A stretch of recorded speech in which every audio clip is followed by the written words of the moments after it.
Tonight, the longest running rent strike in San Francisco is finally over. And they haven't paid rent in 6 years. But now tenants in Midtown Park Apartments have won their battle against the city. KPIX 5 Susie Steimle shows us a storied property with roots in racism and redevelopment is finally being returned to its original purpose.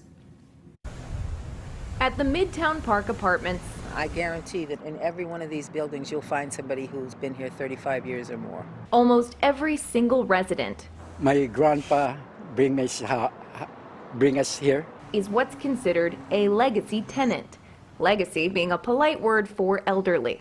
65% of the folk that live here, including me, are seniors on fixed incomes. But don't let their age fool you. These seniors are still fighting the good fight. We are children of the 60s, and we will take this to the street. San Francisco, it's your reputation, right? And I call them out. Shame on San Francisco. These tenants just won the longest standing rent strike in the city of San Francisco. Back in 2014, many elderly tenants on fixed incomes had their rent increased by 300% in some cases, and many refused to pay. Well, now the city is saying it may owe money back to any tenant that did adhere to that rent increase. This is a property that shows how things can go badly when you don't listen to the tenants. Supervisor Dean Preston joined the fight to bring back rent control to Midtown years ago. His legislation that rolls back rent hikes just passed the Board of Supervisors unanimously. My hope is that the new chapter for Midtown is that the tenants are at the table and charting the future of Midtown, and that's how it should be. The Midtown Park Apartments opened in 1968 and were offered to tenants who were displaced during redevelopment, like Pat Smith.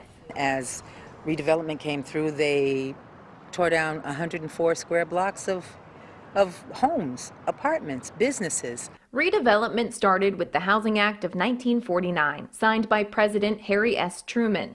Its intended purpose was to clear slums and reimagine cities more comprehensively. In practice, cities used federal money to bulldoze poor neighborhoods that were mostly non-white. Thousands of people were displaced from San Francisco's historically black Fillmore district. My man don't love me.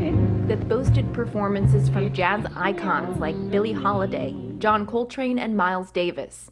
Jazz culture there has not been the same since. Midtown offered displaced families a place to live. And it said, rent to own. And it had a big sign about Midtown being the, and see, we're trying to do the right thing for you guys. But it never came to fruition. For decades, tenants like Pat maintained their low rents, thinking the building was rent controlled. In 2014, the city changed the game yet again. Mercy Housing took over and reassessed each tenant's income.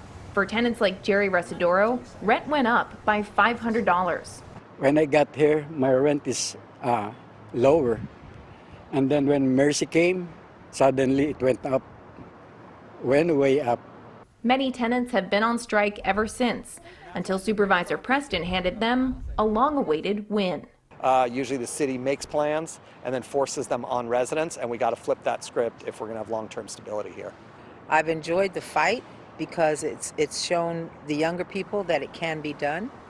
It's showing the older people that they don't have to sit down and just give up.